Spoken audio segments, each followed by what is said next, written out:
നമ്മുടെയും ജീവിതത്തിൽ പലപ്പോഴും സംശയത്തിൻ്റെതായിട്ടുള്ള അവസ്ഥകൾ, ഭയപ്പെടുന്ന അവസ്ഥകൾ, രോഗമിട്ടുകൊണ്ട് നമ്മളെ വളരെയധികം ക്ഷീണിപ്പിക്കുന്ന അവസ്ഥകളൊക്കെ നമ്മുടെ ജീവിതത്തിൽ കടന്നു വരാറുണ്ട്. പക്ഷെ ഇരുൾ അടഞ്ഞ വഴികളിൽ തിരുനാളമാകുവാൻ ഇന്നത്തെ ചിന്ത.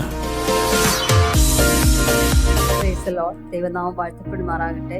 മത്തായിയുടെ സുവിശേഷം 14-ാം അധ്യായത്തിന്റെ 34 തൊട്ട് 36 വരെയുള്ള വാക്യങ്ങൾ. അവർ അക്കരെ എത്തി ഗെന്നസറേത്ത് ദേശത്ത് ചെന്നു. അവിടെ ചുറ്റുമുള്ള ജനങ്ങൾ എല്ലാം ആളയച്ച് ദീനക്കാരെയൊക്കെയും അവിടെ കൊണ്ടുവരുവാനായിട്ട് ഇടയായി തീർന്നു. അവന്റെ വസ്ത്രത്തിന്റെ തൊങ്ങൽ മാത്രം തൊടുവാൻ അനുവാദം ചോദിച്ചു. തൊട്ടവർക്കൊക്കെയും സൗഖ്യം വന്നു. അതിന്റെ 22 മുതലുള്ള വാക്യത്തിൽ കർത്താവായ യേശു ക്രിസ്തു പുരുഷാരത്തെ പറഞ്ഞയച്ച ശേഷം ശിഷ്യന്മാരുടെ കൂടെ പടകിൽ കയറി തനിക്ക് മുൻപായി അക്കരയ്ക്ക് പോകുവാൻ അവരെ നിർബന്ധിച്ചു. എന്നാൽ കർത്താവായ യേശു ക്രിസ്തു പുരുഷാരത്തെ പറഞ്ഞായിട്ട് പ്രാർത്ഥിപ്പാനായിട്ട് തനിയെ മലയിൽ കയറി പോകുന്നുണ്ട്. അവിടെ ഒരു പ്രാർത്ഥന കാണുന്നുണ്ട്. രണ്ടാമത്തെ അതിന്റെ 24-ാമത്തെ കാറ്റ് പ്രതികൂലമാകൊണ്ട് തിരകളാൽ വലഞ്ഞിരുന്നു. രാത്രിയിലെ 4-ാം യാമത്തിൽ അവർ കടലിന്മേൽ നടന്ന് അവരുടെ അടുക്കൽ വന്നു. അവർ കടലിന്മേൽ നടക്കുന്നത് കണ്ടിട്ട് ശിഷ്യന്മാർ ഭ്രമിച്ചു. അവിടെ ഒരു ഭയപ്പെടുന്ന ഒരു അവസ്ഥയും കാണാൻ കഴിയുന്നുണ്ട്. അവിടെ അതിന്റെ 31-ാമത്തെ വാക്യത്തിൽ ഉടനെ അവർ കൈനീട്ടി അവർ പിടിച്ചു. അല്പവിശ്വാസിയെ നീ എന്തിന് സംശയിച്ചു എന്ന് പറഞ്ഞു. അവിടെ ജനം സംശയിക്കുന്ന ഒരവസ്ഥ, ഭയപ്പെടുന്ന ഒരവസ്ഥ.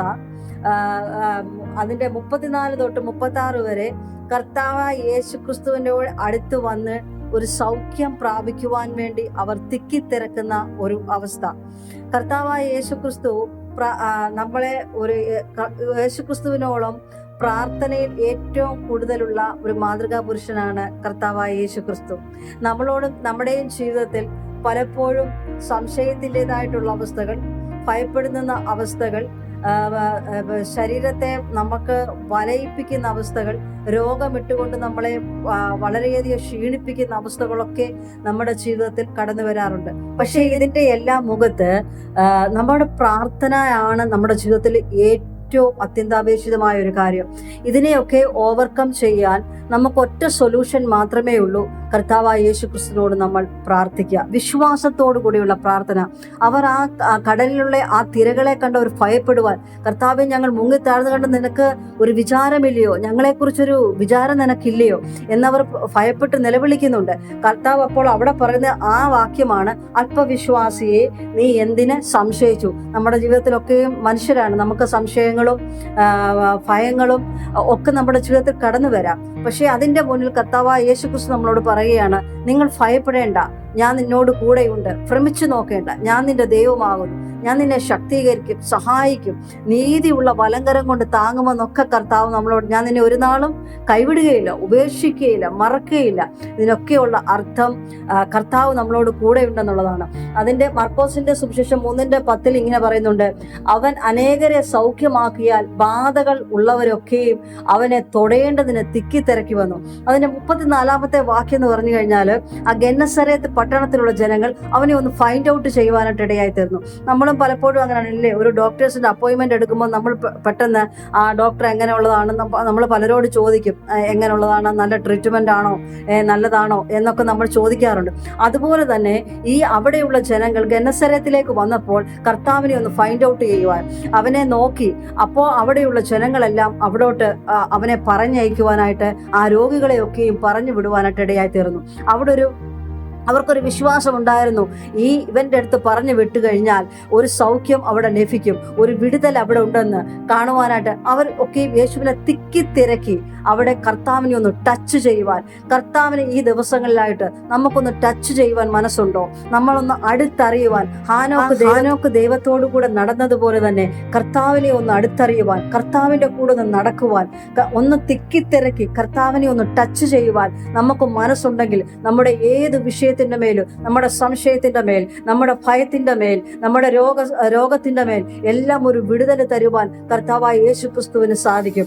അതുകൊണ്ടാണ് അവന്റെ വസ്ത്രത്തിന്റെ തൊങ്ങലിൽ ഒന്ന് തൊടുവാൻ, അവർക്ക് ഒന്ന് ടച്ച് ചെയ്താൽ മതി. അത്രയ്ക്ക് അവർക്ക് അവിടെ ഒരു വിശ്വാസത്തെയും അവിടെ കാണുവാനായിട്ട് കാണുന്നുണ്ട്. ആ തൊട്ടവരൊക്കെയും സൗഖ്യം വന്നു. തൊട്ടവർക്കൊക്കെയും എന്ത് ചെയ്തു? അവിടെ സൗഖ്യം വന്നു. ലൂക്കോസിന്റെ സുവിശേഷം 6:19 പറയുന്നുണ്ട്, ശക്തി അവനിൽ നിന്ന് പുറപ്പെട്ട് എല്ലാവരെയും സൗഖ്യമാകുകൊണ്ട് പുരുഷാരമൊക്കെയും അവനെ തൊടുവാൻ ശ്രമിച്ചു. നമുക്ക് ആ യേശുവിനെ ഒന്ന് തൊടുവാൻ നമുക്ക് ഈ ദിവസങ്ങളിൽ ശ്രമിക്കാം. ആ 4 യാമത്തിലും എഴുന്നേറ്റ് പ്രവർത്തിക്കുവാൻ പ്രാർത്ഥനാ ജീവിതം നമ്മുടെ ജീവിതത്തിൽ ഉണ്ടെങ്കിൽ 4 യാമത്തിലും എഴുന്നേറ്റ് കർത്താവിന് പ്രവർത്തിക്കുവാൻ ദൈവത്തെ കൊണ്ട് സകലതും സാധ്യമാണ്. നമുക്ക് പലതും അസാധ്യമെന്ന് തോന്നുന്ന കാര്യങ്ങൾ നമ്മളെ കൊണ്ട് മാനസികമായിട്ട് ഒന്നും നമുക്ക് ചെയ്യാൻ പറ്റത്തില്ല. പക്ഷെ എന്നാൽ ദൈവത്തിൽ നീ വിശ്വസിക്കുകയാണെങ്കിൽ, വിശ്വസിച്ച് പ്രാർത്ഥിക്കുകയാണെങ്കിൽ, ആ കർത്താവിനെ ഒന്ന് ടച്ച് ചെയ്യുവാൻ നീ ശ്രമിക്കുകയാണെങ്കിൽ, ആ കർത്താവിനെ ഒന്ന് അടുത്തറിയുവാൻ ശ്രമിക്കുകയാണെങ്കിൽ തീർച്ചയായും നമ്മുടെ ജീവിതത്തിൽ ഒരു വിടുതൽ കാണുവാനായിട്ട് ഇടയായിത്തീരും. അവിടെ ആ ഗന്നസരത്തിലുള്ള ജനങ്ങളെ പോലെ തന്നെ ആ കർത്താവിനെ ഒന്ന് ഫൈൻഡ് ഔട്ട് ചെയ്ത് ആ കർത്താവിനെ ഒന്ന് മനസ്സിലാക്കുക. ആദ്യം എൻ്റെ യേശു ആരെന്ന് മനസ്സിലാക്കിയിട്ട് ആ മനുഷ്യരിൽ ആശ്രയിക്കുന്നതിനേക്കാൾ യഹോവയിൽ ആശ്രയിക്കുന്നത് നല്ലത്, പ്രഭുക്കന്മാരിൽ ആശ്രയിക്കുന്നതിനേക്കാൾ യഹോവയിൽ ആശ്രയിക്കുന്നത് നല്ലത്. അപ്പച്ചന്റെ വചനം പറയുന്നത് പോലെ തന്നെ ആ ദൈവത്തിൽ ആശ്രയിച്ചുകൊണ്ട്, ആ ദൈവത്തിൽ വിശ്വാസം അർപ്പിച്ചുകൊണ്ട് ഈ ദിവസങ്ങളിൽ കർത്താവിനെ അടുത്തറിഞ്ഞ് നമുക്ക് നമ്മുടെ വിഷയങ്ങളിൽ മേൽ ഒരു മറുപടി നമുക്ക് നേടുവാൻ കഴിയട്ടെ. ദൈവം എല്ലാവരെയും സഹായിക്കുമാറാകട്ടെ.